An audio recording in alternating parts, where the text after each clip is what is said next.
Okay, since I am very nervous today, I'm so afraid I'm 40 could be for this presentation. So if I speak too fast, maybe you can give me some signals that maybe you know to slow down.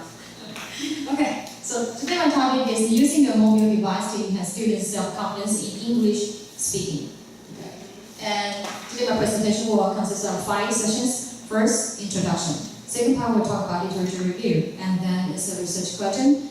The fourth part is the methodology. I think everybody is curious about that, right? And last part will be my reflection of my personnel. And in introduction part, I will talk about background of study and the purpose of the study. Alright, before we get started, we have to know the definition of terms. So what is e-learning? Now it's Q&A time. So what's e-learning?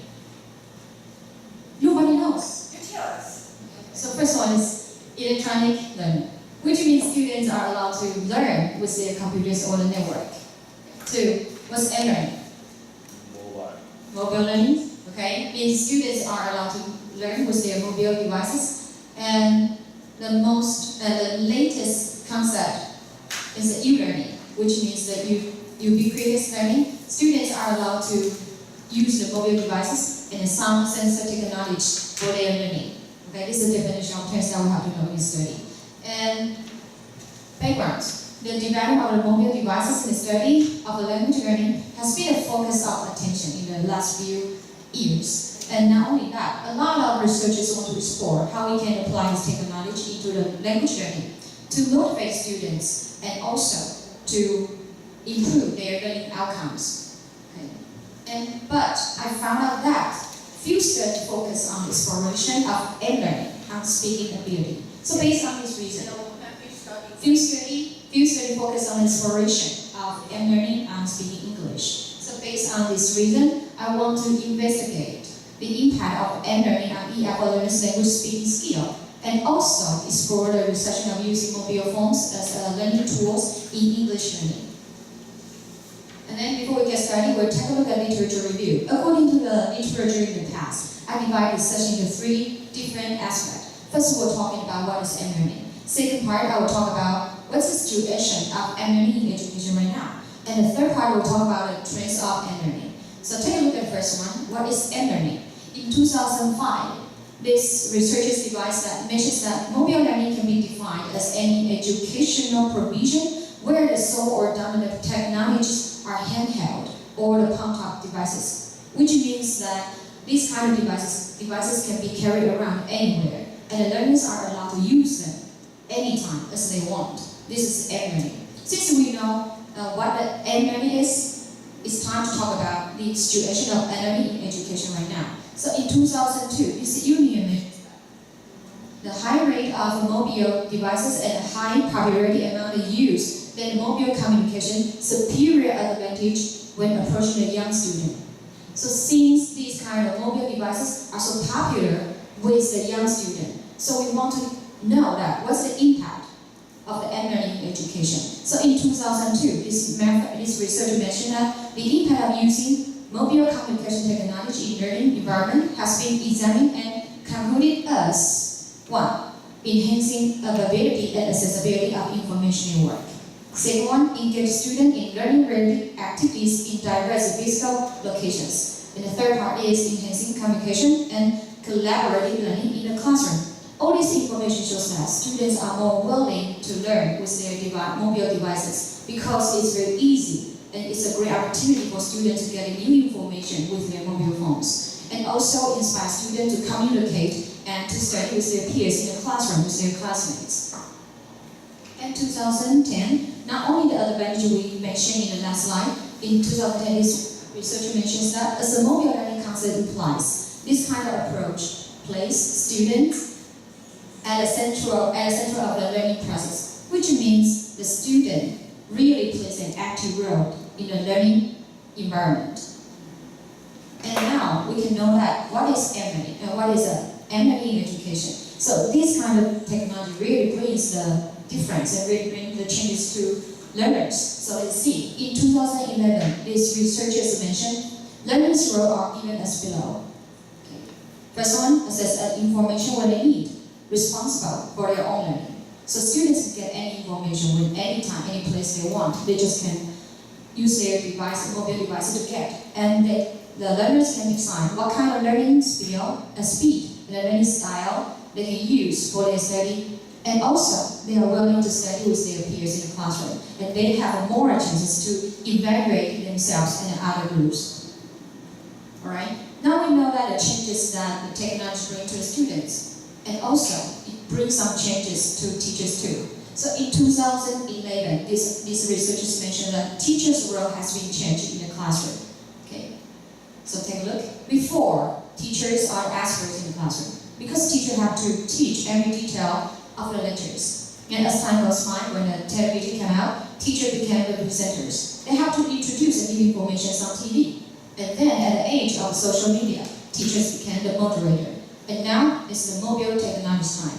Teachers became the consultants, which means teachers have to give students a lot of advices and suggestions for their study. Just like what I mentioned, students now are at the center of the classroom.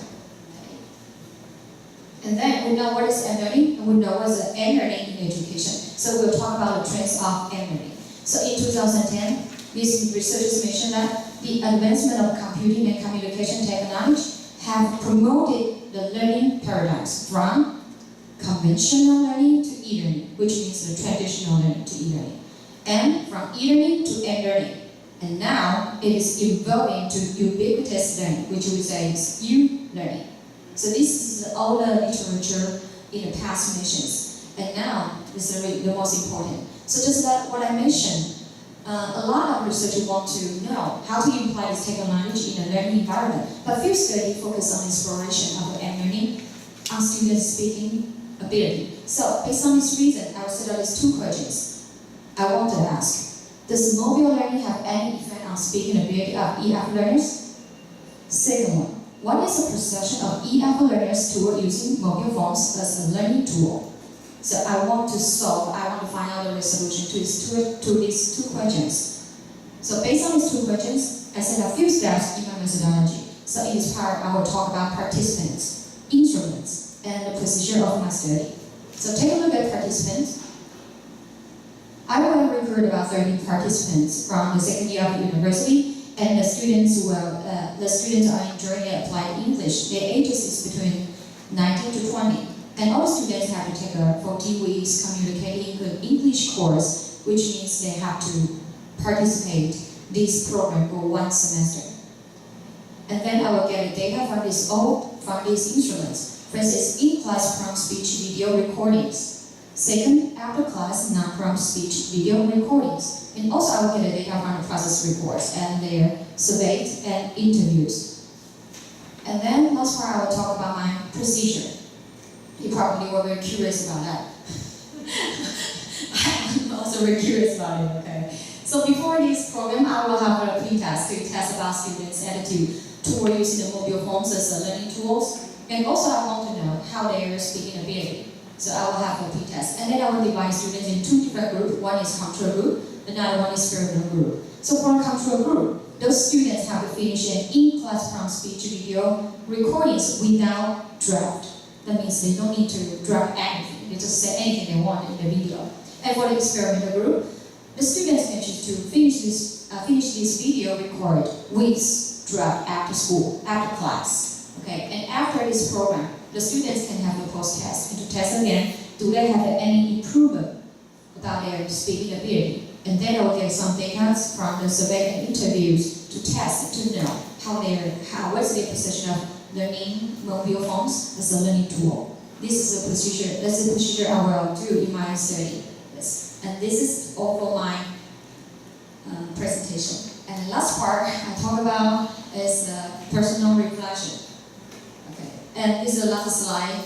It's not only show thank you, but also to express my I really appreciate everybody's help and your encouragement to help me through every difficult time. It's true. And also I want to share with everybody. It's never about time to get up. Since I am the first presenter of the presentation, I feel so much difference, stress and precious. And I have no idea. 1 week ago, I still have no idea about what I'm going to do at my presentation because I didn't get basic concept about my studies. I feel so upset, frustrated, disappointed. So how do you feel now? I feel it's really a big leap for me, for myself, but also for my study. Because of this presentation, I had a big leap on my study. So you just had a big leap in just 1 week, and Yes. you did it in 1 week. So you got a very, very impressive occasion. Believe in yourself to do that. Yeah. So I always say that it's never about time to give up because for last week, I really considered deciding to get it up because I don't trust myself. I don't believe myself that I can finish this presentation in time. Trust me. Yeah. Next time when you are here, you will feel the same situation. But I do believe everybody you will do better. You will do a better job than me. Okay. Thank you. This is my presentation.